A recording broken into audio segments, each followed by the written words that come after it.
la joie? Amen. Amen. Shabbat Shalom. Soyons dans la joie, dans la présence de notre Père. Que le Saint d'Israël remplit encore nos cœurs de joie et de paix. Après ces temps de louange, cet après-midi, nous voulons ensemble étudier, partager la parole de notre Père.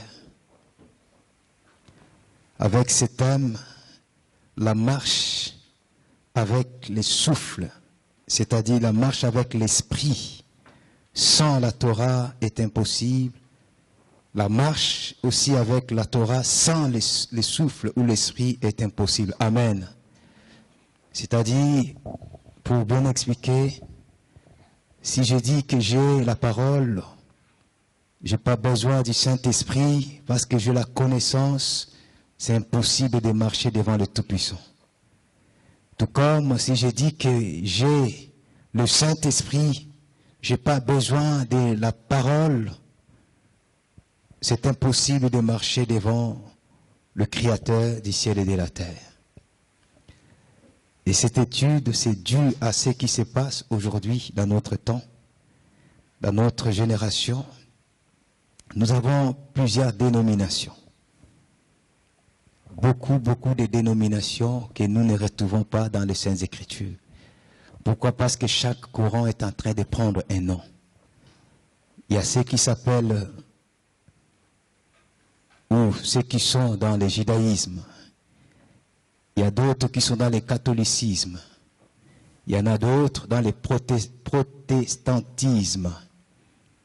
D'autres dans l'évangélisme, pentecôtisme. Aujourd'hui, nous avons aussi, si je peux appeler, le messianisme. Alors, que pense notre Seigneur, que pense notre Père par rapport à tout ça? Où est-ce que nous, on peut se positionner? Où est-ce que tu peux te positionner, ma soeur, mon frère? Es-tu pentecôtiste? Es-tu évangélique? Es-tu adventiste? Es-tu dans le judaïsme ou dans le catholicisme, ainsi de suite? C'est ce que nous voulons voir. Mais une chose est sûre, vous le savez aussi que dans chaque courant, ou encore chaque courant défend une partie de la parole. Amen. Chaque courant défend une partie de la parole et peut aussi tordre une autre partie de la parole. Alors, quelle position devions-nous avoir à l'égard de tout cela? Qu'est-ce qui plaît réellement au Tout-Puissant notre Père? Nous allons voir, dans notre introduction, voilà quelques mots qui sont notifiés. Il faut qu'il puisse y avoir un micro de ce côté. Alléluia. Mes excuses.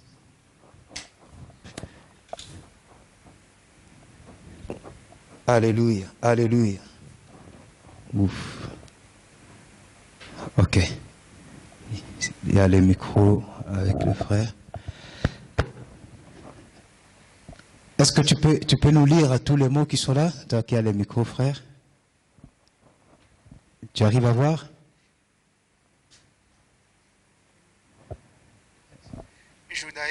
Judaïsme.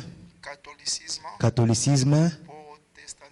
Protestantisme. Évangélique et pentecôtiste. Messianique. Peut-être en mettant les images, vous allez bien voir. Judaïsme, là nous avons la synagogue. Catholicisme, nous avons, comment ça s'appelle? L'église Saint-Pierre, c'est ça, de Rome. Voilà, pour les protestants, nous avons aussi l'église. Voilà, les évangéliques et pentecôtistes, nous avons un grand stade rempli. Amen. Voilà, les messianiques aussi. Et il y en a plusieurs dénominations.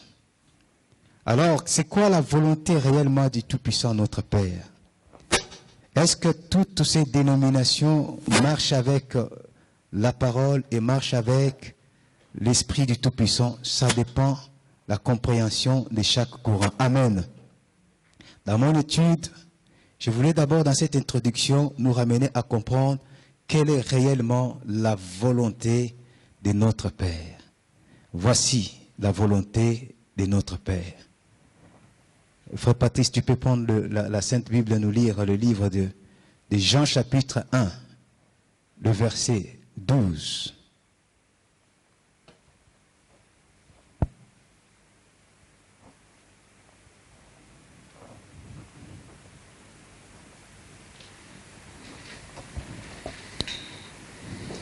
Jean chapitre 1, verset 12. Alors Jean chapitre 1, verset 12, je lis la parole au nom de Yeshua. Mais à tous ceux qui l'ont reçu, à ceux qui croient en son nom, elle a donné le pouvoir de devenir enfants de Dieu. Amen. On retient cette partie, à tous ceux qui l'ont reçu, à tous ceux qui croient en son nom, elle, la parole, a donné le pouvoir de devenir enfants de Dieu. Enfants de Dieu, ok. Et Jean chapitre 15, 7 à 8 nous dit,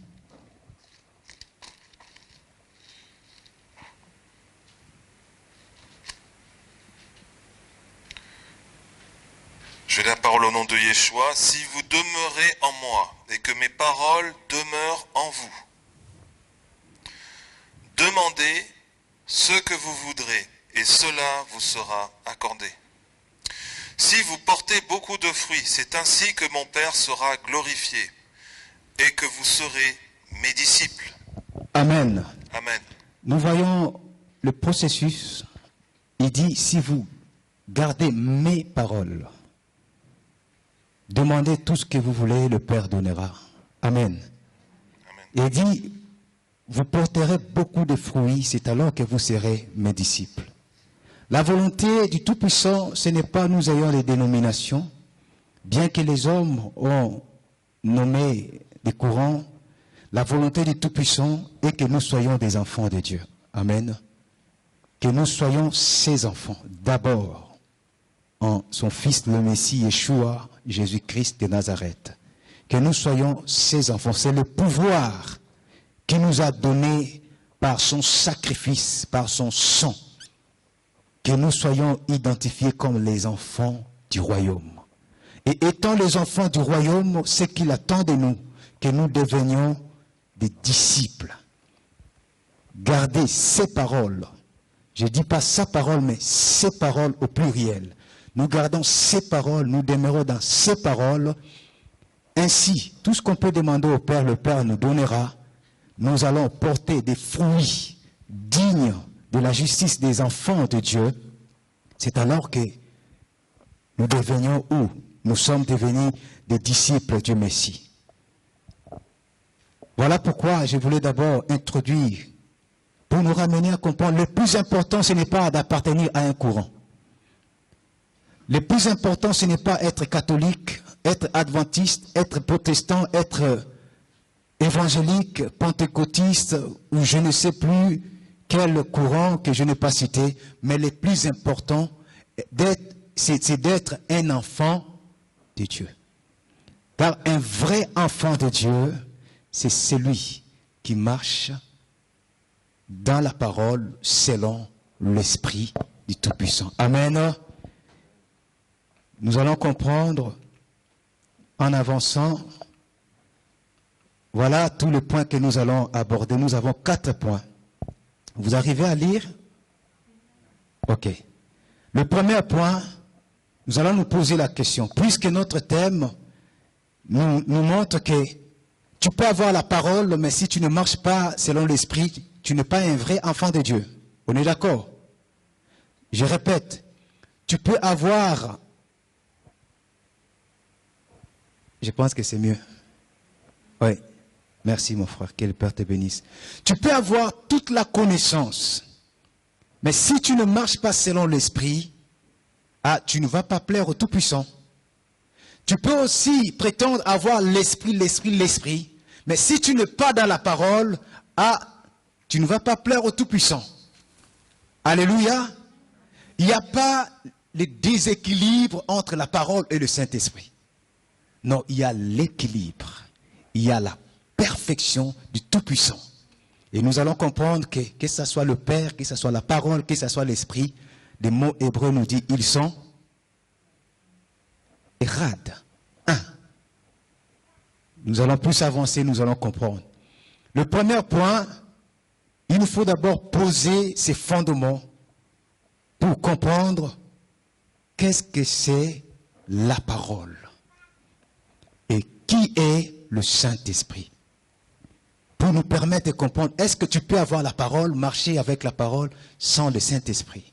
Est-ce que tu peux avoir le Saint-Esprit sans pourtant marcher dans la parole?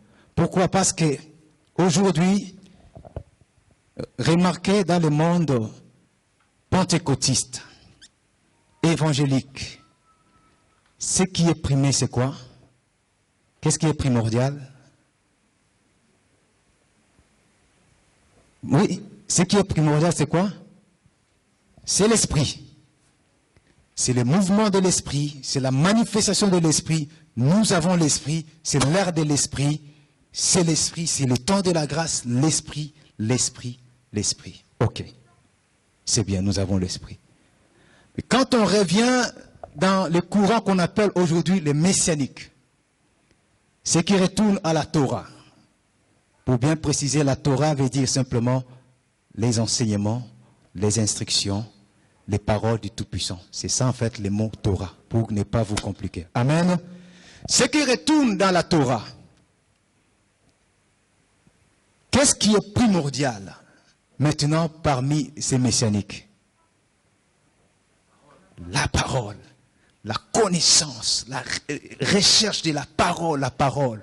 Et ce que j'ai constaté, voilà pourquoi le Père m'a conduit à faire cette étude, c'est que j'ai constaté, dans le monde de nous qui retournons dans la Torah, dans la parole, nous priorisons la connaissance et nous mettons de côté l'œuvre de l'Esprit. Or, cela est aussi un déséquilibre total.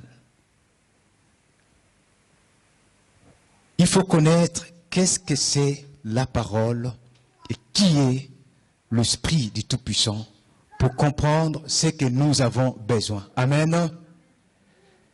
La parole. Là, c'est bon, toujours vous arrivez à lire? Ok. La parole a un simple mot, en fait, en hébreu, la parole, c'est dabar.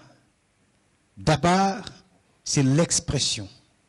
C'est le verbe, c'est le langage, c'est aussi la manifestation et aussi l'action du Tout-Puissant. Je vais m'expliquer. En fait, quand on parle de la parole du Tout-Puissant, on parle de son langage. On reconnaît quelqu'un qui parle par son langage, par son expression, par ses verbes. Mais la parole du Tout-Puissant n'est pas comme notre parole, parce que nous, on peut parler sans pourtant avoir une action ou une manifestation. Mais le mot hébreu d'abord, qui est la parole, veut dire l'expression, le langage, le verbe, mais aussi la manifestation du Tout-Puissant. Alléluia.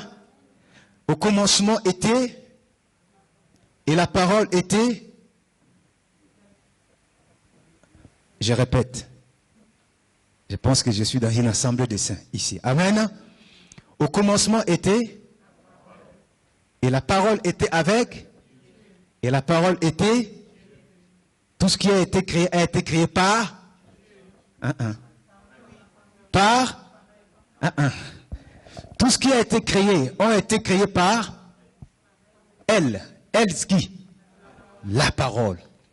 C'est-à-dire, c'est une parole qui crée. C'est une parole qui est remplie d'action, une parole remplie de manifestations. Ça, c'est la parole. Et cette parole s'est faite chair. Et nous avons la parole faite chair, mais nous avons aussi la parole que nous appelons l'écriture. Mais ces deux-là peuvent être conciliés. Comment? L'écriture, qui peut soulever une sainte Bible? Sœur Ariel, tu peux soulever ta sainte Bible? Ça, c'est quoi? C'est l'écriture, n'est-ce pas? Est-ce que si des bandits qui vont prendre, par exemple, cette Sainte Bible, ils vont brûler ça, est-ce que c'est Yeshua, la parole, qui est brûlée? C'est l'écriture qui est brûlée, n'est-ce pas? Mais cette écriture est aussi la parole du Tout-Puissant. Alléluia. Je nous ramène à faire la différence entre la parole faite chair et la parole sous forme de l'écriture inspirée du Tout-Puissant. C'est-à-dire, cette écriture, voyez pourquoi cette flèche, l'écriture dépend de la parole qui s'est faite chair. Je me fais comprendre. L'écriture sainte dépend de la parole qui s'est faite chair parce que toute écriture est inspirée de Dieu. C'est-à-dire c'est l'inspiration du Tout-Puissant. Ce qui veut dire obéir à l'écriture. Quand tu obéis à l'écriture, tu te connectes directement à la parole du Tout-Puissant. En te connectant à la parole du Tout-Puissant, tu te connectes à lui-même, le Père. Pour nous ramener à comprendre à la lumière des Saintes Écritures, le Messie nous a dit, quand le Saint-Esprit viendra, il parlera de lui-même, du Saint-Esprit. Oui ou non? Alléluia. Le Messie nous dit que quand le Saint-Esprit viendra, le Saint-Esprit parlera de lui-même. Oui ou non? Il parlera de qui? Il parlera de Yeshua, la parole. Il dit, il prendra ce qui est à moi et il vous annoncera. C'est-à-dire, nous sommes censés à comprendre que toute écriture inspirée par le souffle sacré que nous sommes appelés à obéir ne vient pas de lui-même le Saint-Esprit, mais vient de la parole que le Père a envoyée, cette parole qui s'est faite chair, car c'est lui qui est la parole de Dieu. Est-ce que nous comprenons jusque-là? C'est clair? Alléluia, c'est clair? C'est un peu compliqué? Ok. Je pense que tout le monde a la compréhension sur la parole. Qui est la parole? Nous avons la parole étant qu'une personne qui s'est faite chair. Le Verbe est du Tout-Puissant. Et nous avons la parole inspirée, qui est l'écriture. Cette parole dépend de la parole qui s'est faite chair, car il nous a lui-même annoncé que l'esprit que nous avons prendra ce qui est dans la parole Yeshua et nous annoncera. Maintenant, qui est le Saint-Esprit? Est-ce que le Saint-Esprit c'est Jésus? Est-ce que le Saint-Esprit c'est Jésus? Le Saint-Esprit c'est le Père. Vous êtes d'accord avec le frère? Le frère dit que le Saint-Esprit n'est pas Jésus, ni Yeshua. Le Saint-Esprit n'est pas non plus le Père. Qui n'est pas d'accord? Oui, frère Maxime, tu n'es pas d'accord? Alléluia. Nous sommes tous d'accord que le Saint-Esprit n'est pas le Père. Et Yeshua, Jésus-Christ, il est le Père. Ah, c'est compliqué, personne ne veut répondre. Je sais que vous avez des réponses, mais vous dites que non, mais ah là, il y a la peur. Qui est le Saint-Esprit, Ruach en hébreu, qui doit être plus traduit par les souffles? Quand je parle du souffle, je parle du Saint-Esprit, Ruach. Et le Ruach, c'est le souffle, c'est le vent, c'est la vie. On peut dire aussi que c'est un moyen de la respiration. Mais quand nous parlons du Ruach Kodesh, nous parlons du Saint-Esprit du Tout-Puissant. Et le Saint-Esprit, comme nous le savons, il est aussi la manifestation, et on peut voir aussi en lui l'action de la parole. Est-ce qu'on est d'accord avec l'Écriture? Que le Saint-Esprit se manifeste. Il pose des actions aussi. Mais toute action que le Saint-Esprit pose, c'est toujours à la lumière de la parole. Amen. Il y a un passage que le Messie dit, je dois m'en aller, mais dans peu de temps, je reviendrai en vous. Je sais que si je pose la question, est-ce que quand le Messie parlait ainsi, il est monté au ciel, il est descendu en nous, il s'est transformé au Saint-Esprit, parce qu'il y a aussi des personnes qui enseignent ainsi. Est-ce que vous serez d'accord avec moi de dire ça, que Yeshua ou Jésus-Christ, il est monté au ciel, il est redescendu, parce qu'il s'est converti en Saint-Esprit maintenant pour venir habiter à nous? Est-ce que c'est cohérent? Est-ce que c'est cohérent? Alléluia. C'est pas cohérent. Le Saint-Esprit est le Saint-Esprit. Amen. Nous ne croyons pas à la Sainte Trinité, mais nous allons comprendre à partir de notre deuxième point. Nous ne croyons pas qui croit qu'il y a trois dieux? Ah ben soyez à l'aise. Qui croit qu'il y a trois dieux? Dieu le Père, Dieu le Fils, Dieu le Saint-Esprit. Il n'y a pas de trinitaire ici. Je pense qu'aujourd'hui vous avez peur, on dirait. Est-ce qu'il y a trois dieux, mes bien-aimés? Il y a combien de dieux? Un seul. Il s'appelle comment? Yahweh, ok. Yahweh, Yahovah, Yehovah, Yahovah. Bon. Et chacun appelle selon sa compréhension et son 17. Et si Yahweh est le seul Dieu, et qui est Yeshua, Jésus-Christ? Hein? Et qui est le Saint-Esprit? L'Esprit de Dieu. Donc, ils ne sont pas des dieux. Deuxième point, le mot Erad revient. Très important de comprendre cette appellation et l'explication de cette appellation. Cela va nous apporter une lumière de savoir qui est réellement celui qui nous pousse à obéir à son esprit. Et pourquoi obéir à l'esprit? Qu'est-ce que ça veut dire obéir à l'esprit et obéir à la parole? C'est-à-dire, comme nous dit le thème, tu ne peux pas marcher dans la Torah sans l'esprit et plaire au Tout-Puissant. Impossible. Tu ne peux pas marcher avec le Saint-Esprit, rejeter la Torah, la parole, et dire que tu plais au Tout-Puissant. C'est impossible. À moins que tu sois dans un processus d'apprentissage, de connaître et de comprendre. Mais les refus d'accepter la vérité nous barricadent nous-mêmes la route. Parce que le Père veut que nous puissions le connaître. Amen. Je dis bien, il est très important de connaître ici. Qu'est-ce que nous voulons dire? Nous avons des versets que je mets en parallèle. Ici à ma gauche, en fait, nous parlons de Yeshua. Vous êtes d'accord? Là, nous parlons de l'Esprit. Frère Patrice, tu peux nous prendre...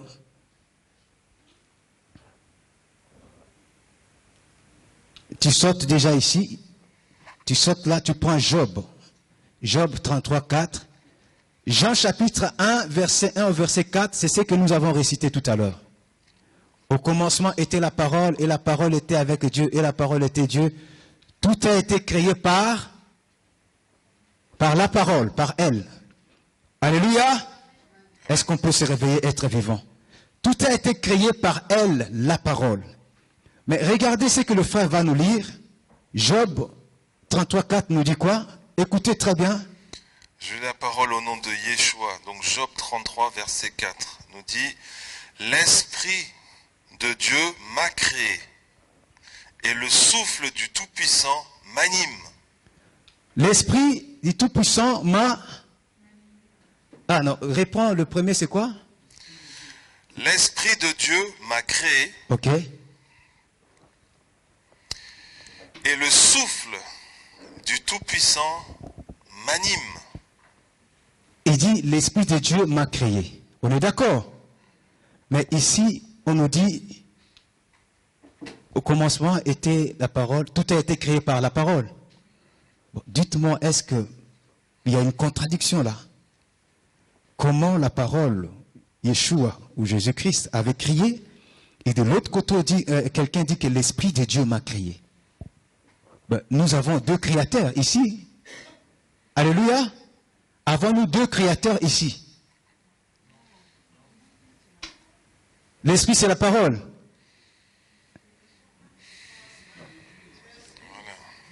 L'esprit de Dieu, c'est Dieu. L'esprit de Dieu, c'est la parole.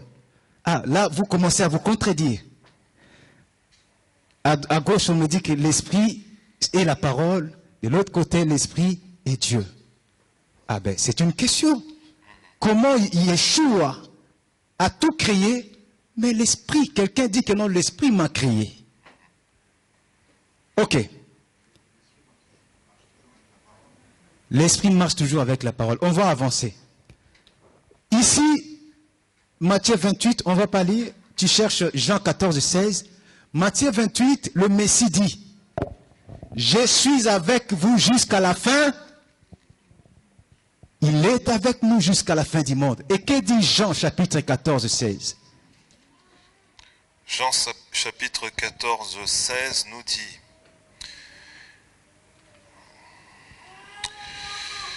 et Yeshua lui répondit, un homme, mince, mes excuses.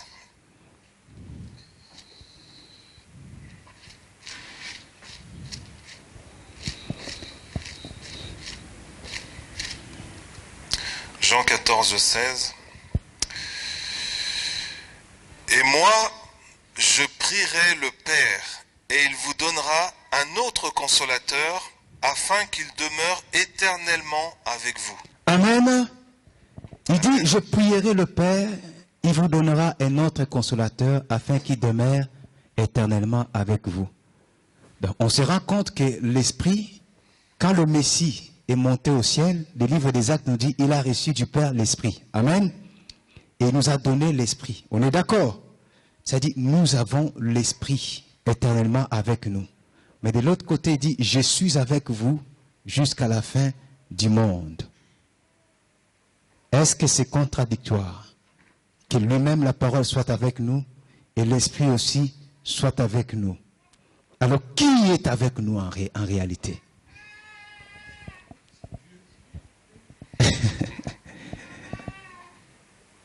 Je ne fais pas des jeux d'attrape, des jeux de mots. En fait, je nous pousse à la réflexion là où nous voulons y aller. Pour comprendre que non, l'obéissance à la parole vaut l'obéissance à l'esprit. L'obéissance à l'esprit vaut l'obéissance à la parole. C'est-à-dire que nous ne soyons pas une communauté où les croyants ne doivent pas être figés dans la structure communautaire. Par exemple, si dans la communauté où tu vas fréquenter, ils donnent plus l'importance à la parole, la connaissance, rechercher la parole, rechercher la connaissance et laisser de côté l'esprit, dire que non, mais tu sais, le temps de l'esprit, écouter l'esprit, c'était le temps des apôtres. Aujourd'hui, c'est la parole. Ce qui prime, c'est la parole. C'est se priver d'une grâce particulière. Car le Messie, nous allons comprendre tout à l'heure, le Messie nous a dit que non, il n'y a pas la parole sans l'esprit. C'est un verset que vous connaissez, mais oui, il nous a réellement dit, je l'ai même cité tout à l'heure, il n'y a pas la parole sans le Saint-Esprit. Si tu crois avoir la parole sans le Saint-Esprit, tu peux atteindre un certain niveau de la connaissance, mais attention, tu vas tomber ou tu vas fonder toi-même une religion sans l'Esprit. Il dit quelque part, on va lire ça tout à l'heure, il dit, les paroles que je vous dis sont esprit et vie. Ce n'est pas l'intellectualisme, ce n'est pas la sagesse humaine, mais c'est l'esprit. Ok. Là, nous voyons créateur, créateur. Je suis avec vous, l'esprit aussi sera avec vous. D'accord. Et quand nous descendons ici, Ésaïe 45, 1 à 3. Ma sœur Ariel, tu cherches Joël chapitre 2, verset 27. Sœur Sylvie, tu cherches 1 Jean 3, 24. Frère Patrice, prends-nous Ésaïe 45, 1 à 3.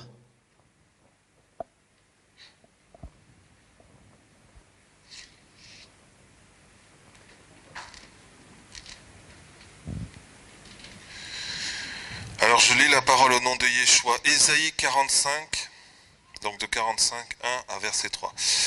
Ainsi parle l'Éternel à son oint, à Cyrus,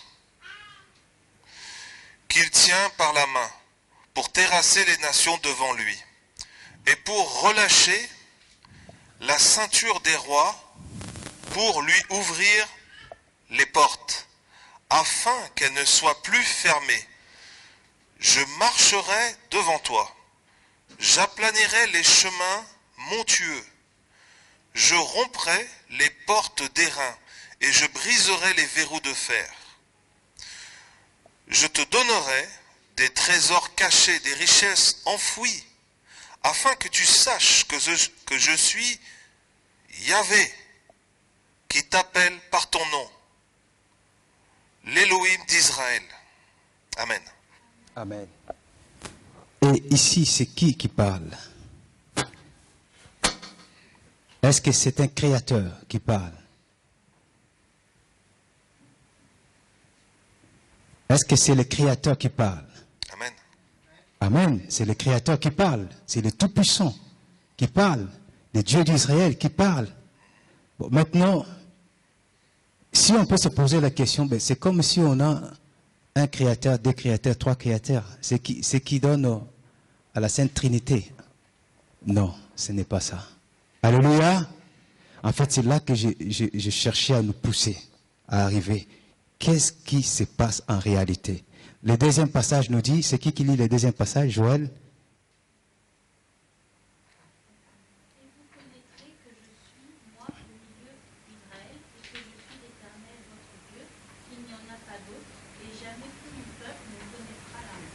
Ok. Ici, il dit, il n'y en a pas d'autre. C'est-à-dire, il est le seul. C'est-à-dire, il n'y a qu'un seul. Le Dieu d'Israël est un. Il n'y en a pas d'autre. Et le troisième passage, 1 Jean 3, 24. Je lis la parole au nom de Yeshua. Amen. Celui qui garde ses commandements demeure en Dieu et Dieu demeure en lui. Et nous reconnaissons qu'il demeure en nous à l'Esprit qu'il nous a donné. Amen. Là, nous commençons à être éclairés. Relis la dernière phrase.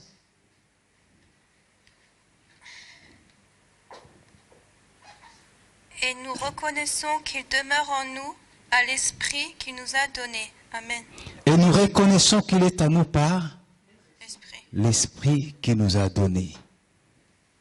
C'est-à-dire, il n'y a pas la dissociation entre le Père, la parole et l'Esprit.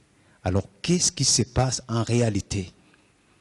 Pourquoi je nous donne cet exercice? En fait, c'est pour nous ramener à comprendre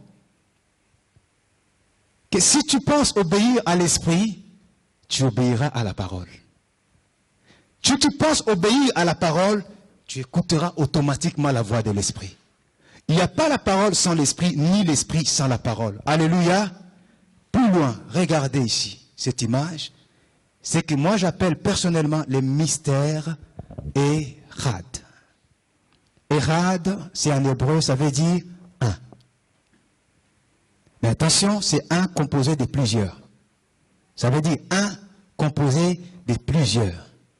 Jean 10. Deutéronome 6, 4, on ne va pas lire. Il dit, écoute Israël, l'Éternel, notre Dieu, l'Éternel est un. Il n'est pas trinitaire, mais il est un. Il n'est pas unique, mais il est un. C'est-à-dire un composé de plusieurs. Jean chapitre 10, verset 30 nous dit, Yeshua dit, moi et le Père, nous sommes un. Est-ce que vous comprenez jusque-là? Moi et le Père, nous sommes un. Celui qui m'a vu a vu les Pères. C'est là que je nous avais posé la question. Est-ce que quand Yeshua marchait sur la terre, c'est le Père qui marchait sur la terre? Vas-y fort, mon frère. Non. Quand Yeshua était cloué à Golgotha, est-ce que c'est le Père qui était cloué? Non, pas du tout. Mais comment ils sont un? Comment celui qui a vu le Fils a vu le Père? 1 Corinthiens chapitre 15, 28, l'apôtre Paul nous dit, écoutez très bien. Il dit, quand le Père soumettra les royaumes de ce monde à son Fils le Messie, là il parle du 1000 ans. car le Messie va revenir, le monde entier sera soumis sous son autorité. Et après la fin de 1000 ans, il y aura un jugement dernier. Après le jugement dernier, nous rentrons dans une période, c'est même pas une période, c'est même pas un temps, parce que nous rentrons dans l'éternité. Et dans l'éternité, la parole nous dit, Yeshua lui-même, il fera quoi?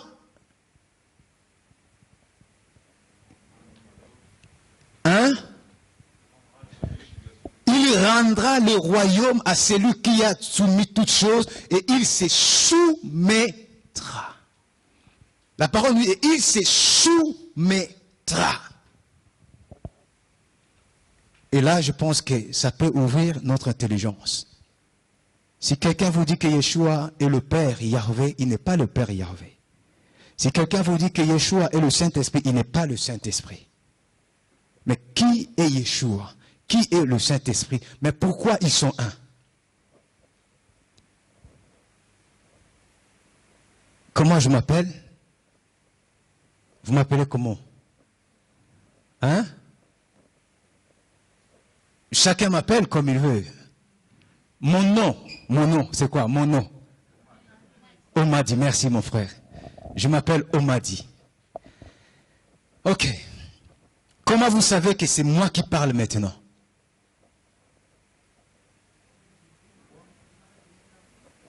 C'est parce que je suis devant. Et si je me cachais, je prenais le micro, je parlais et je chantais. Comment vous saurez que c'est moi? La voix, la parole. Alléluia. Allons comprendre maintenant le mystère Hérad. En fait, en réalité, Yeshua, c'est lui que nous appelons Yeshua, Jésus, Yehoshua, ou tout ce que nous voulons, il est la parole du Père. Voilà pourquoi Jean nous dit au commencement était la parole et la parole était avec Dieu. C'est-à-dire sa parole était dans son intérieur. Et quand il disait que la lumière soit, cette parole-là, c'est Yeshua. Que les étoiles sortent, cette parole, ce verbe, c'est Yeshua. C'est pour cela la parole nous dit, et la parole s'est faite chair. C'est-à-dire, c'est sa parole, c'est la parole du Père qui est sortie du Père.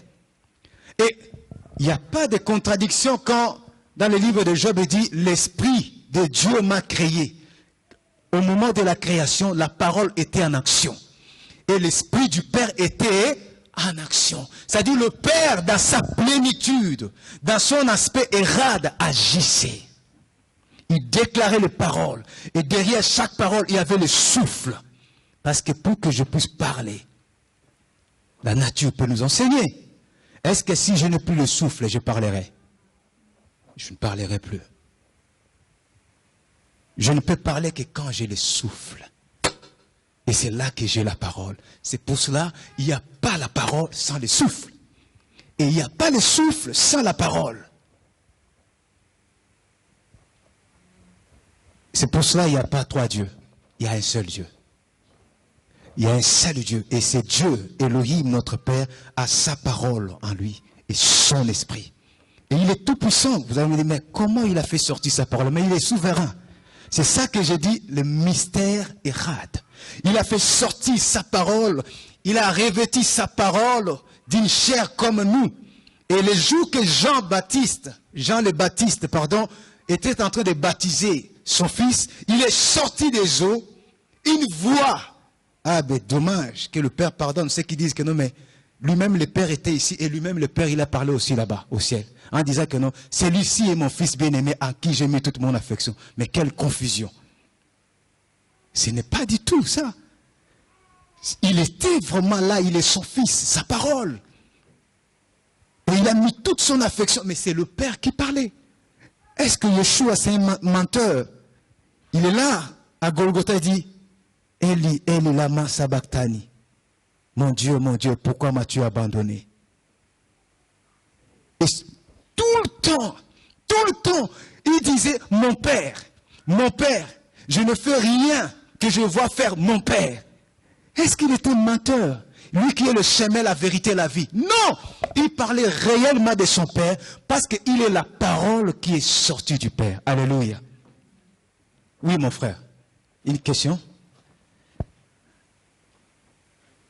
Non, simplement une remarque. Justement, quand Yeshua s'est fait baptiser et qu'il y a eu la voix en haut, on voit bien que le Père n'est pas resté muet, bien qu'il ait envoyé sa parole. Ça aussi, Oui. c'est un mystère aussi. Effectivement. On dit la parole s'est fait chair, pourtant au ciel, il y avait la voix. Parle. Il parle. Voilà. Voilà. Merci, mon frère. C'est un mystère. Est-ce que vous comprenez? Sa parole s'est faite chair. Il était là, il sortait des eaux, mais le Père parvenait quand même à parler encore. C'est ça. Le mystère Érad. Est-ce qu'on peut dire que pendant que Yeshua était dans les ventres de Marie, le Père ne parlait pas? Pendant que Yeshua était là sur la terre, Hérode voulait tuer Yeshua. Le Père a parlé à Joseph. C'est-à-dire, il avait toujours la parole. C'est un mystère que moi, je ne peux pas pénétrer, ni toi, tu peux pénétrer, mais comprenons ce que la parole nous dit. Il est la parole du Tout-Puissant. Il n'est pas le Père. Le Père est le Père. Le Fils, qui est la parole, se soumettra lui-même à la fin. Oui, mon frère. Il y a aussi l'épisode quand Pierre, avec Pierre et qui est devant le Messie, où il est dit, celui qui t'a révélé ça, c'est quand il lui a dit, tu es le Fils de Dieu. Et il dit, sur cette révélation, je vais bâtir mon assemblée. On voit que là, c'est le Père qui a parlé par l'Esprit à Pierre, en parlant du Messie qui était devant lui. Effectivement. Et c'est bien Érad qui est là aussi. Érad. Érad qui veut dire un, composé de plusieurs. En hébreu, ça dit le Père, sa parole, son esprit. Qu'est-ce qu'ils sont? Ils sont ce que j'ai prénommé ce matin indissociables. Il y a beaucoup de... Oui, ma soeur. Une question. Prends le micro derrière toi. Merci. Oui. Peut-être que je vais aller un petit peu plus vite.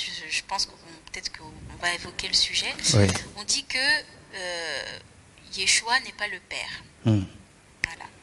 Mais on dit que Yeshua est Dieu. Du coup. Ok. Ça fait deux dieux, ils sont un. Ok, il n'y a pas de souci. Déjà, il faut savoir qu'est-ce qu'un Dieu. Qu'est-ce qu'un Dieu? Lui-même, il dit, n'est-il pas dit dans les livres des psaumes, plus précisément 86 ou 87, il dit, vous êtes des dieux, vous êtes des fils du Très-Haut, mais vous mourrez comme des humains. On nous appelle, nous, des dieux. Alors, comment ça peut nous compliquer si on appelle Yeshua Dieu? Ça, c'est déjà une partie de la réponse.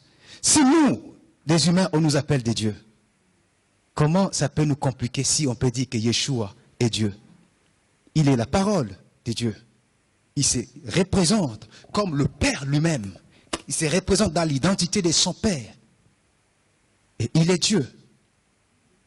Quand on dit Dieu, en tout cas moi, quand on dit Dieu, enfin, je pense au mot divin. Donc, il est comme égal au Père, en fait. Enfin, je sais pas si... Et je vais te reposer une question. C'est ce que je dis tout à l'heure. Et quand on nous appelle des dieux, qu'est-ce que ça représente? Vous êtes des dieux. Vous êtes des Elohim en hébreu. Est-ce que ça nous fait égal au Père? Ah. Eh bien, ah non. Tu vois, comment tu as fait? Bon, maintenant, quand on appelle Yeshua Dieu, est-ce que ça lui fait égal au Père? Parce que lui-même, il dit, le Père est plus grand que moi. Il n'est nulle part, il dit qu'il est plus grand que moi. Érad. Voilà. Pourquoi ils sont Érad? J'arrive, mon frère. Pourquoi il dit, celui qui m'a vu a vu le Père? Mais est-ce que quelqu'un peut voir le Père jusqu'aujourd'hui et vivre? Qu'est-ce dit la parole? Personne ne peut voir le Père jusqu'aujourd'hui et vivre. Mais nous le verrons à la fin. Mais le Messie dit, celui qui m'a vu a vu le Père. Est-ce qu'il ment? Non. Le livre d'Hébreux nous dit, Il est l'empreinte et l'image du Dieu invisible qui s'est révélé à nos ancêtres, manifesté au temps de la fin. Yeshua, il est Dieu, parce qu'il est sorti du Dieu vivant, parce qu'il est la parole de Dieu. Mais il n'est pas le Dieu, Dieu le Père. Ça te complique un peu.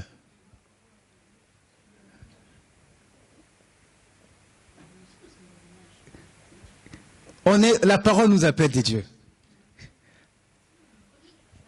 Oui.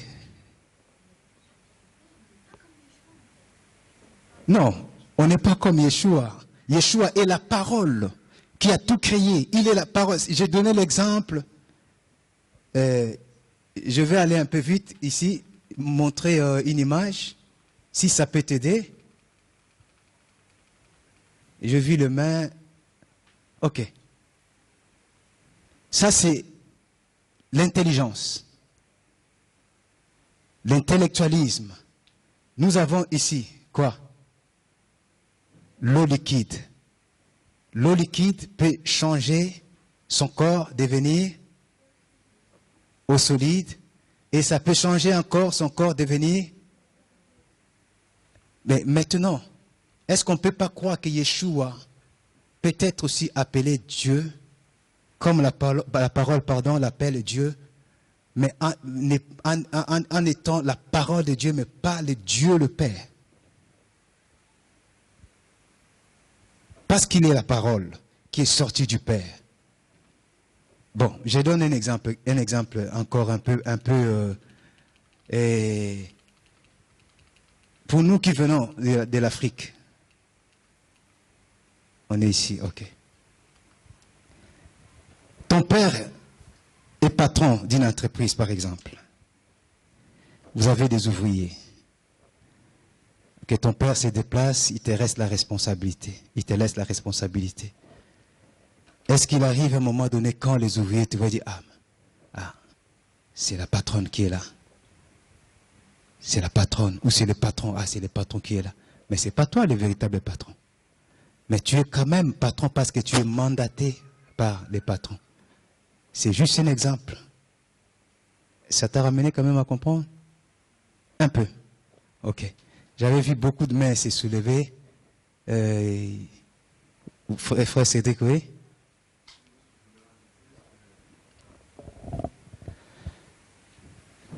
Faisons quand même vite parce qu'il y a des secondes qui passent.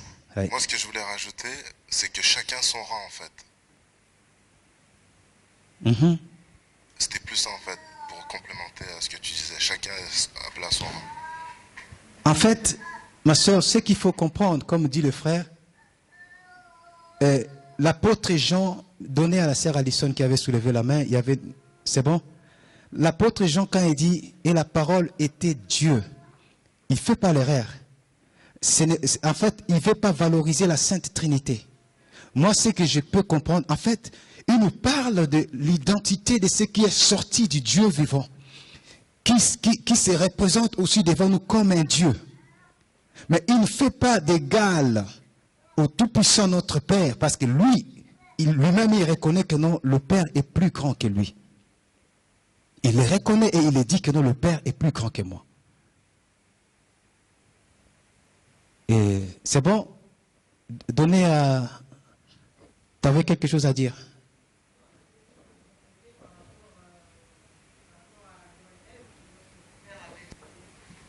Vous êtes un, vous êtes une seule chair, mais on distingue bien que Adam c'est un homme et Ève c'est une femme. Merci beaucoup. Merci.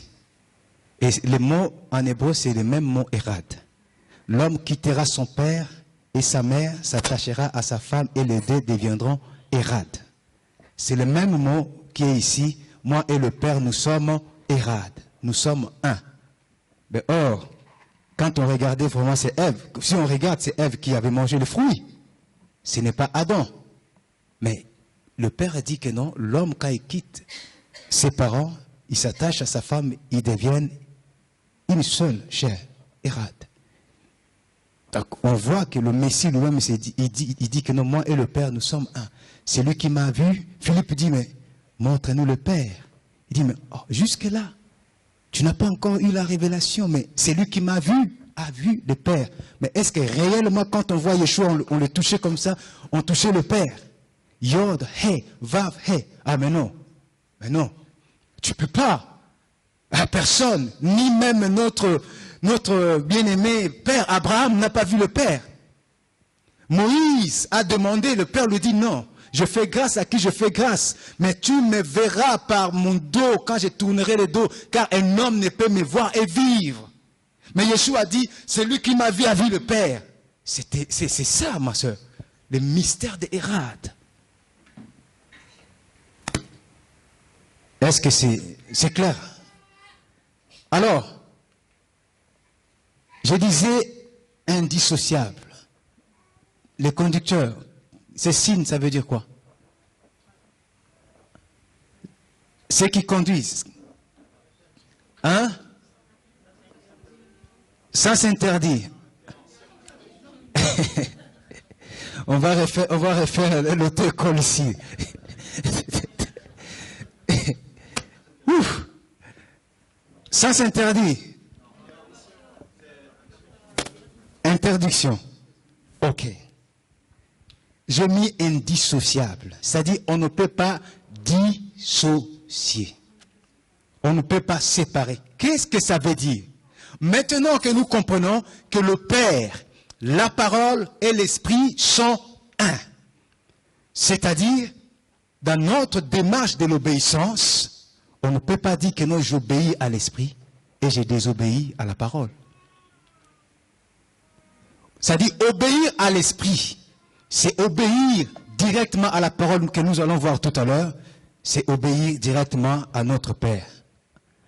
Est-ce que c'est clair jusque-là? Alléluia. Tout est clair jusque-là. Troisième point. Ici, nous parlons sur les vertus. Frère Patrice, tu peux nous chercher déjà 1 Pierre chapitre 2, verset 9. Quand on parle de vertu, le mot vertu, c'est un mot biblique. Là, je pris la définition française. Internet, dictionnaire, si vous voulez. Une vertu, c'est une force morale avec laquelle l'être humain tend au bien, s'applique à suivre la règle, la loi morale. C'est ça que nous appelons une vertu. Et quand nous lisons à la lumière de la parole, nous comprenons qu'une vertu, c'est l'ensemble des connaissances, l'ensemble des capacités, des compétences que nous donne, 3 points de suspension, la parole, le Saint-Esprit, pour nous permettre d'atteindre la perfection.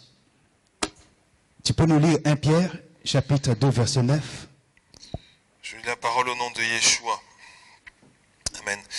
Vous, au contraire, vous êtes une race élue, un sacerdoce royal, une nation sainte, un peuple acquis, afin que vous annonciez les vertus de celui qui vous a appelé des ténèbres à son admirable lumière.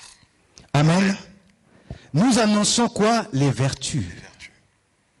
Alors, est-ce que la parole, Yeshua a annoncé des vertus différentes de vertus de l'Esprit Saint? Non. Comme ils sont un, ils ont une seule vertu. Et c'est ce que le Messie nous dit, que quand l'Esprit viendra, il ne parlera pas de lui-même. C'est-à-dire toutes les vertus que nous avons besoin pour nous appliquer à suivre la règle ou la loi morale, en fait, nous l'obtenons par le Saint-Esprit. Et le Saint-Esprit a pris tout ce qui est en Yeshua, qui est la parole. Et il nous transmet étant la parole. Ce passage, c'est un passage que je cite le plus souvent quand le Messie dit « Père, sanctifie-les par ta vérité. Ta parole est la vérité. » Et ici, donc là déjà nous voyons la vertu qui nous sépare des impuretés, des souillures, vient de la parole. Il dit sanctifie-les ou sépare-les justifie-les, bénis-les par ta vérité. Ta parole est la vérité. C'est-à-dire la parole a une vertu puissante de nous délivrer, de nous libérer. Mais quand on regarde Ésaïe 11, 12, que nous dit Ésaïe 11, 12? Ésaïe 11, 12 nous montre aussi que l'Esprit a ces mêmes vertus pour nous séparer, pour nous sanctifier. Ici, il dit, l'Esprit de Yahvé reposera sur lui, esprit de sagesse et d'intelligence, esprit de conseil et de force, esprit de connaissance et de crainte de l'Éternel. Amen. Amen. En fait, c'est l'Esprit qui nous donne ça. L'Esprit de sagesse, de connaissance. Connaissance de quoi? De la vérité, de la parole, pour vivre dans la sanctification. À partir d'ici, est-ce que nous voyons et nous comprenons qu'il n'y a pas l'un sans l'autre? Pour plaire au Tout-Puissant notre Père, on doit s'affectionner de la parole, mais on doit aussi aimer l'œuvre de l'Esprit. On ne doit pas plus aimer la parole à 60% et écouter l'Esprit à 40%. Non. C'est 50-50 qui fait 100%. Et je le dis bien, il y a aussi un processus, en fait. Il y a des moments où, et tant qu'être humain, nous sommes dans l'ignorance. En fait, on cherche plus la connaissance, mais on laisse l'œuvre de l'Esprit et le Père va nous apprendre à faire l'équilibre. Où il y a des moments où on cherche plus l'Esprit, on oublie la connaissance, le Père va nous conduire aussi à faire l'équilibre pour que tout soit bien équilibré. Amen. Et tout cela pour nous conduire à marcher selon l'Esprit. Notre but, c'est de nous ramener à comprendre, à marcher selon l'Esprit. Quand je méditais, j'ai pu comprendre moi-même encore plus que quand l'apôtre Paul disait marcher selon l'Esprit, qu'est-ce que ça veut dire pour chacun de nous? Si je peux avoir ne fût-ce que deux réponses. Que veut dire marcher selon l'Esprit? Juste deux réponses. Que veut dire marcher selon l'Esprit? N'aie pas peur.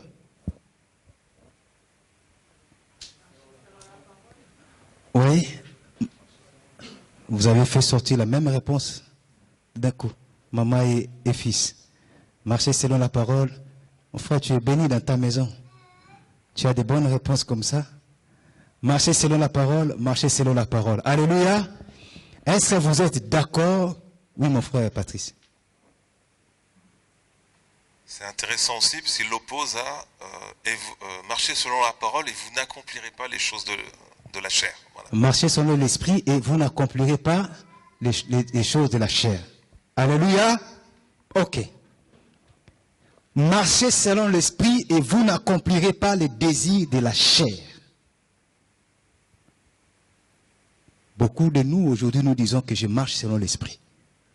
Moi, je vais écouter l'Esprit. Je veux obéir à l'Esprit. Mais on doit se poser des questions.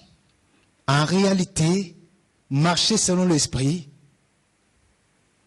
ne soyons pas pressés à lire Galates 5, 22, l'amour, la foi, ainsi de suite. C'est très bien. En fait, tout ce qui est cité dans Galates 5, 22, c'est la parole. Est-ce qu'on est d'accord? C'est la parole. Marcher selon l'Esprit, c'est marcher selon la parole. Et si on fait encore un tour, en fait, on va revenir sur la même chose quand le Messie dit, le consolateur qui viendra prendra ce qui est à moi et il vous révélera et il vous conduira dans toute la vérité. Voilà le schéma que j'ai pu faire, que j'ai appelé l'équilibre. Regardez. Nous avons l'homme. Nous suivons nous tous? L'homme qui aime le Tout-Puissant. L'homme qui est rempli de l'amour du Tout-Puissant. Qui veut marcher avec le Tout-Puissant. Regardez mon chemin. Voilà. Il cherche l'Esprit Saint, n'est-ce pas? Il cherche à marcher selon l'Esprit. Alors, quand il se soumet à l'Esprit, comment l'Esprit le conduit? L'Esprit le conduit sur les paroles de l'Alliance. Et ces paroles, frère Patrice, tu peux nous lire Jean 16, 12 à 14, c'est que nous sommes en train de citer depuis tout à l'heure.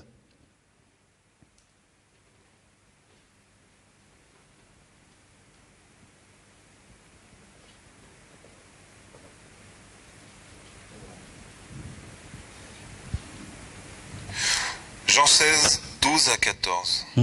J'ai encore beaucoup de choses à vous dire, mais vous ne pouvez pas les porter maintenant. Quand le Consolateur sera venu, l'Esprit de vérité, il vous conduira dans toute la vérité. Attends. Le Consolateur vous conduira dans quoi? Dans toute la vérité. Soyez avec moi s'il vous plaît. Ne soyez pas distraits. Le Consolateur vous conduira dans toute la vérité. Et c'est cette vérité que le Messie dit, sanctifie-les par ta parole. Non, ta vérité, non? Sanctifie-les par ta vérité, non? Sanctifie-les par ta parole? Ok. Ta parole est la vérité. Maintenant, l'Esprit vient pour nous conduire dans toute la vérité. En fait, l'œuvre de l'Esprit est de nous sanctifier par la parole. Et c'est à partir de là, on commence à comprendre, il n'y a pas l'Esprit sans la parole, il n'y a pas la parole sans l'Esprit. Ok, continue mon frère. Car il ne parlera pas de lui-même, mais il dira tout ce qu'il aura entendu, et il vous l'annoncera, et il vous annoncera les choses à venir. Il ne parlera pas de lui-même. En fait, l'œuvre de l'Esprit n'est pas venu pour parler de lui-même. L'Esprit n'est pas venu pour te donner des révélations de lui-même. L'Esprit est venu, c'est pour ça mon frère, ma soeur, si quelqu'un te donne des révélations qui ne sont pas cadrées dans la parole, ce n'est pas l'Esprit de Dieu. Parce que l'Esprit de Dieu ne parle pas de lui-même. On voit des mamans aujourd'hui être abusées par, entre parenthèses, soi-disant des serviteurs. Pour que tu sois délivré, il faut que je fasse ceci, que je fasse cela. L'Esprit m'a dit, prends ce que cet homme t'a dit, regarde à la lumière de la parole. Si ce n'est pas ça, ce n'est pas l'Esprit de Dieu. L'Esprit de Dieu ne contredit pas la Torah, ni l'Ancien Testament ou le Nouveau Testament. Il nous conduit dans toute la vérité. Pourquoi? Parce que cette vérité nous sanctifie. Et cette sanctification nous prépare en fait pour que quand le Messie viendra, que nous puissions rentrer dans son royaume. Et c'est ça le but de l'Esprit Saint. On peut continuer, mon frère. Il me glorifiera. On parle de l'Esprit. Parce qu'il prendra de ce qui est à moi et qu'il vous l'annoncera. Amen. Amen. Il me glorifiera. L'Esprit est venu à nous pour glorifier Yeshua, la parole. Il glorifie le Fils en nous. Il prend ce qui est dans le Messie et il nous transmet toutes les paroles.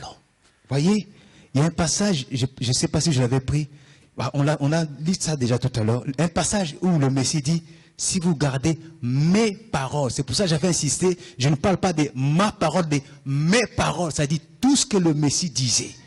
L'Esprit nous répète ça pour que nous puissions obéir à ça. Quand nous obéissons à ça, en fait, nous marchons avec la parole, nous marchons avec l'Esprit. Et c'est ce chemin que je fais. Tu écoutes l'Esprit, l'Esprit te conduit dans cette parole. Galates 5, 22, l'amour, la foi, ainsi de suite, tout ça. L'Esprit te conduit dans tout ça. La fidélité, l'humilité, l'Esprit te conduit dans tout ce qui est dans la parole. Et puisque tu es dans ça, tu es en connexion avec lui-même, la parole vivante, qui est le seul et l'unique médiateur qui nous permet d'être en communion avec le Père. Amen. L'Esprit est la parole. L'Esprit et l'Écriture ne se contredit jamais. On doit avoir la même affection, le même amour pour la parole et pour l'Esprit. C'est pas parce que je suis pentecôtiste. Moi, c'est rababa, sikarababa. La Torah, là, ne me concerne pas. Il y a un déséquilibre. Mais le Père, il cherche l'équilibre. Ce n'est pas parce que je me nomme messianique. Je suis plus dans la Torah sans l'esprit. Non. Le Père nous cherche à avoir l'équilibre. Être juste. Avoir une balance juste. Tout le monde a compris ici. Et on revient sur la même chose. L'Esprit, Yeshua et le Père, un. Il faut savoir ce que le Messie dit. Si quelqu'un même il gardera ma parole, moi et le Père, nous viendrons à lui. Alléluia. Écoutez, il dit, si quelqu'un même il gardera ma parole, moi et le Père, nous viendrons à lui, nous ferons notre demeure en lui. Mais plus tard, dans le livre de 1 Jean, nous venons de lire, on nous dit que non, nous savons que Dieu est à nous par le Saint-Esprit qu'il nous a donné. En fait, on comprend que non, la présence du Saint-Esprit à nous, c'est la présence du Père et de sa parole qui est son Fils à nous. On se comprend, n'est-ce pas? Et voilà maintenant ces chemins que je vais poser. Vous allez me dire, regardez vous-même, l'homme, il dit, moi je n'ai pas besoin de l'Esprit Saint, moi j'ai besoin de la Torah. Moi c'est la Torah. Bon, il ne comprend pas aussi bien cette Torah-là. Parce qu'au niveau de, par exemple, ça c'est quoi? Jean 16, 12, tout ça, il ne suit pas bien. Il dit, bon, moi seulement la Torah, et la Torah me fera passer directement au Père. Je n'ai pas besoin de Yeshua. Yeshua n'est pas mon Messie. Et qu'est-ce que ça engendre? Ça engendre quoi? La religion humaine. De telles religions, il y en a sur cette terre, oui ou non? Oui. Il faut prier, il ne faut pas se moquer. Il faut prier pour de telles personnes. C'est pour cela, je dis toujours aux personnes qui nous jugent parce que nous retournons à la Torah, qui disent que non, vous pratiquez le judaïsme. Je dis non, à aucun moment, nous pratiquerons le judaïsme. Jamais. Nous sommes des enfants de Dieu, nous sommes des disciples de Yeshua, nous sommes Israël. Si on peut prendre ce type, on peut voir un bon juif qui croit à la Torah, mais qui méprise quand même cet aspect de l'esprit et qui pense que la Torah seule peut le ramener au Père. Or, personne ne peut passer au Père sans passer par le Fils, qui est la parole vivante. Ce qui veut dire, dans le judaïsme, il y a une connaissance. Il y a une connaissance, mais la connaissance là ne suffit pas. Il faut l'esprit. Parce que c'est l'Esprit qui révèle le Fils. C'est l'Esprit qui révèle que Yeshua est le Messie, qui fait tomber les écailles. L'apôtre Paul persécutait l'assemblée. Il a arrêté les disciples. Mais quand Yeshua l'a rencontré, l'Esprit l'a rencontré, ce jour-là, il a vu que non, cet homme que moi j'ai persécuté, c'est lui le Messie. La Torah seule ne suffit pas. Alléluia. Non, tu peux connaître toute la Torah. Mais si l'Esprit ne se révèle pas en toi pour passer par le Fils, non. Il n'y a que la miséricorde du Tout-Puissant. C'est compliqué? Est-ce que c'est compliqué? Nul ne peut venir au Père sans passer par le Fils. Il est le seul médiateur. Oui, mon frère. Et nul ne peut venir au Fils si le Père ne l'attire. Ah, pareil, nous sommes toujours ici. Voilà. Érade. Et dans l'autre côté, on dit que non, c'est l'Esprit qui convainc pour accepter le Fils. C'est-à-dire, ils sont là, et un, en train de travailler. Ils sont un. Tu ne peux pas parler du Père sans parler du Fils.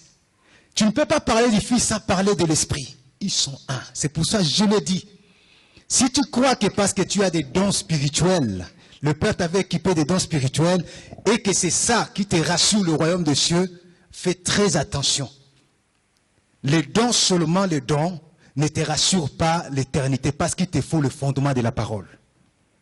Yeshua, il dira aux faiseurs des miracles et à ceux qui ont prophétisé, il dit, je ne vous ai jamais connus. Là, nous parlons de gens qui ont la connaissance. On ne s'en moque pas. Alléluia. Non, on ne peut pas se moquer de nos frères qui sont dans l'aveuglement. Mais la vérité, il faut le dire.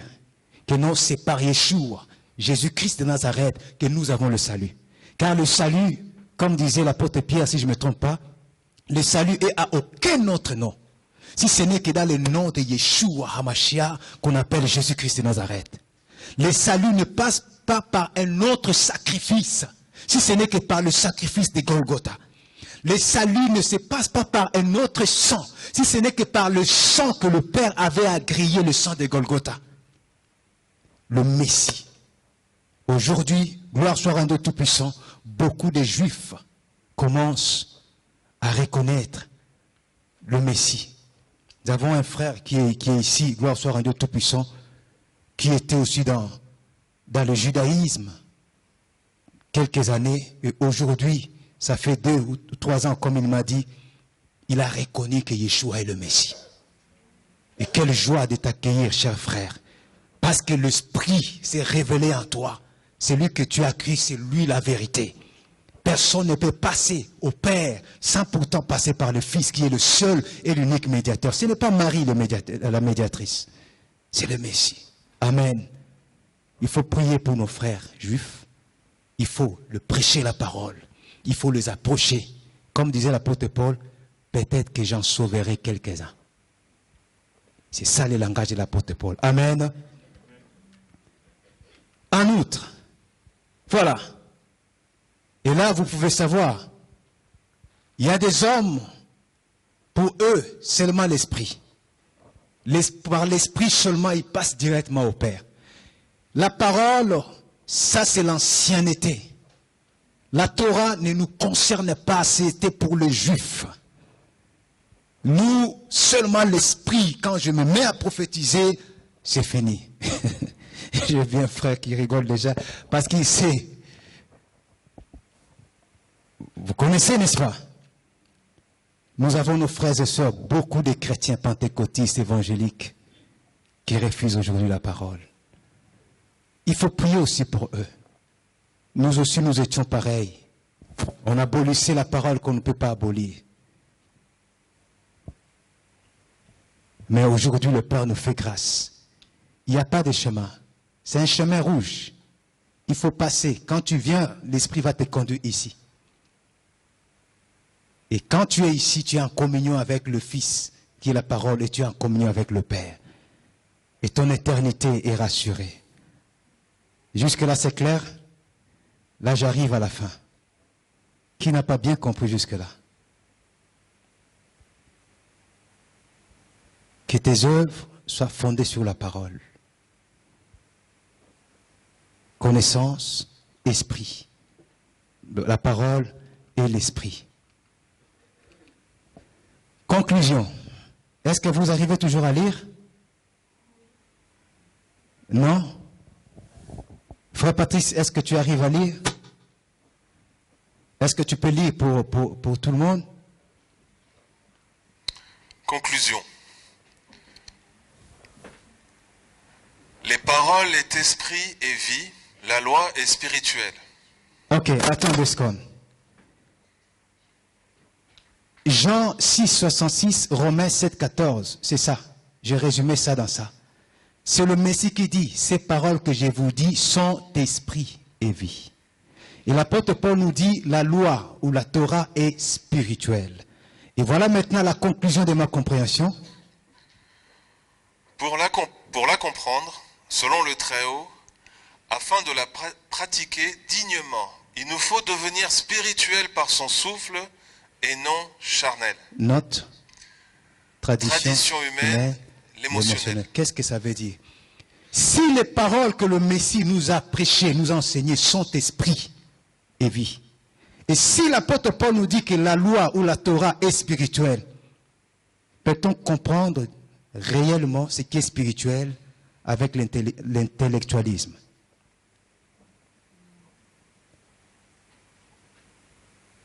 Je reprends ma question.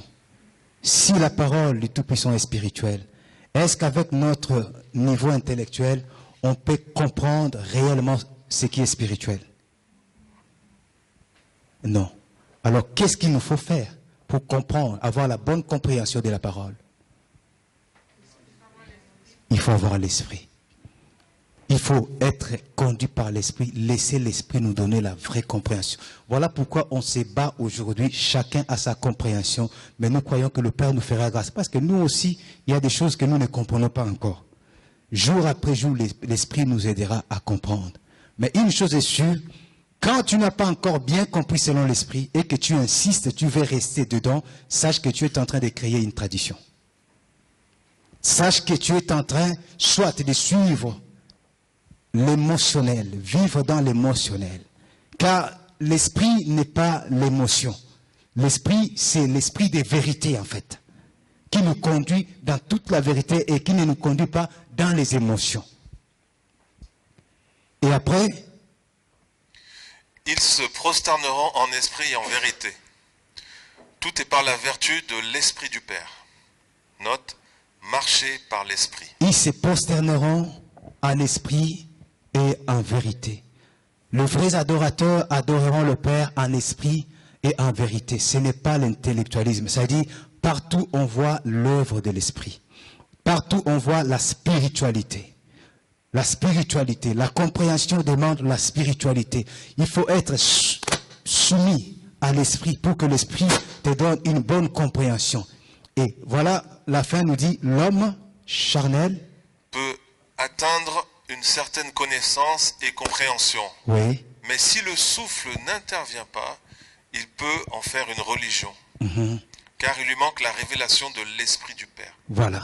Amen. L'homme charnel peut comprendre, non, peut atteindre une certaine connaissance, connaître, mais la vraie compréhension, il n'y a que l'Esprit. Il n'y a que l'Esprit. On peut faire la théologie.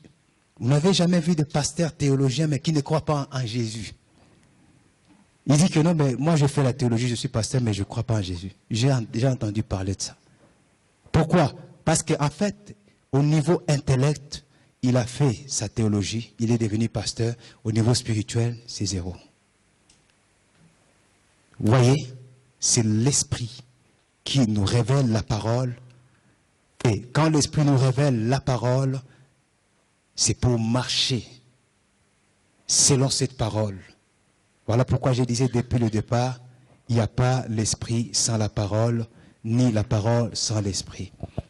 La marche par le souffle ou par l'esprit, c'est la marche avec le Père et avec le Fils, le Messie, la parole faite chair. Là, je résume encore ce que j'avais dit dès le départ. Vous voyez, quand on marche avec l'esprit, en fait, nous acceptons de marcher avec le Père, nous acceptons de marcher avec son Fils. C'est la marche d'une vie conduite par l'esprit à la lumière des paroles de Yeshua, qui est la parole vivante, afin de demeurer dans le Père. Amen. Amen. Excuse-moi, Samuel. Oui, mon frère. Je veux pas apporter plus de confusion, mais il me semble, quand tu fais référence au Père, tu fais référence au tétragramme, et on dirait que du coup Yeshua ne fait pas partie du tétragramme. Ah, très très bonne question. Tu ne portes pas la confusion, c'est une très très bonne question. Je vais réexpliquer cette question pour ceux qui n'ont pas peut-être compris. Quand le frère Benjamin parle du tétragramme, c'est ce que vous voyez ici. On est d'accord? Oui. Il dit, on dirait que quand je parle du Père, c'est comme si j'enlève le Fils. Hein? Comme si là tu dis, c'est la marche avec Yahvé, et tu as dit le Père. Oui. Et en fait, c'est comme si, d'après ce que je lis là, en conclusion finale, le Fils ne faisait pas partie du tétragramme. Non, il fait partie. Voilà, oui, il me semble. Il fait partie, mais juste pour apporter un éclaircissement, que quand nous acceptons de marcher selon l'Esprit, en fait, nous acceptons de marcher selon le Père, sachant que le Fils est dans le Père. Non, c'est pas ça? Vas-y. Non, mais parce que c'est précisé afin de demeurer dans le Père, entre parenthèses, Oui. Yahvé. Or, l'éternel, donc traduit par le tétragramme, Yeshua est dans le tétragramme. Oui. On est d'accord. Oui. Donc là, on avait juste l'impression que le tétragramme était simplement réduit, exclusif au titre du Père. Non. Donc oui, je pense pas que ce soit non plus ta compréhension. Non, c'est pas ça. En fait, c'est un détail pour apporter une précision. C'est bien de poser cette question. En fait, je précise que quand on accepte de marcher avec l'Esprit, donc on accepte de marcher avec le Père, de marcher avec le Fils. Même si j'ai mis le tétragramme et j'ai mis le Fils, c'est pour apporter une précision. Je ne le sépare pas. Tu vois un peu? Je ne le sépare pas. Je pouvais mettre seulement marcher avec le Père. Ou soit parenthèse, sachant que le Fils est dans le Père. Mais là, c'est comme si j'ai répété. Tu vois la compréhension que tu as? Que Yeshua est dans le tétragramme. Je pense qu'ici, tout le monde ne sait pas que le nom de Yeshua est ici. Tu vois un peu? C'est pour ça que j'ai dit que non, c'est bien de poser cette question. Ça me permet en fait d'expliquer. Quand on parle de tétragramme, le tétragramme, en fait, c'est le nom que Dieu avait donné à Moïse. Quand Moïse, dans Exode 3, lui posa la question, il dit, mais j'irai vers ce peuple, s'il me demande, quel est ton nom? Que dirai-je? Et le Tout-Puissant lui dit, je suis bien dans le bon sens. Il y a Y ici, hein? En bas? Là? Ici? Là? Ah oui. Il dit, mon nom c'est Yod. En hébreu c'est Yod, He, Vav, He. Ce qui est traduit par Yahweh, Yahvé, Yahuva, Yehovah, ainsi de suite. On est d'accord? Or, quand le Messie est venu, c'est lui que nous connaissons plus au nom de Jésus, Christ de Nazareth. L'ange Gabriel, en se présentant devant Marie, il avait dit à Marie, on l'appellera Yeshua. D'autres disent Yeshua, d'autres Yehoshua. Bon, c'est pas un problème. En fait, en réalité, dans le nom de Yeshua, on retrouve les deux premiers tétragrammes. C'est-à-dire le nom du Père est dans les Fils. Donc, ce qui nous montre, ce que le frère dit, en fait, Yeshua, celui que nous connaissons au nom de Jésus-Christ, est dans le nom du Père et il est dans le Père. Donc, pour aller directement conclure, on dira que celui qui obéit à l'Esprit, obéit directement à Yahvé, savoir que dans Yahvé, il y a le Père et sa parole. Est-ce que c'est ça, mon frère? C'est compliqué, hein? C'est pas du tout compliqué. C'est pour ça que je voulais être simple. Celui qui obéit à l'Esprit, obéit au Père, parce qu'il obéit à sa parole. C'est là qu'on va clôturer notre temps de la parole. Ça dit, obéissons à l'Esprit. Marchons selon l'Esprit. L'Esprit nous conduit dans la parole du Père.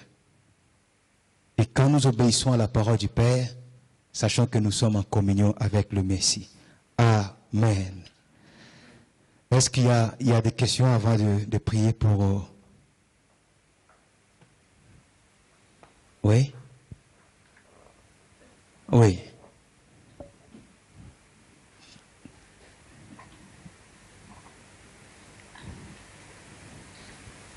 Nous avons tous compris? Amen.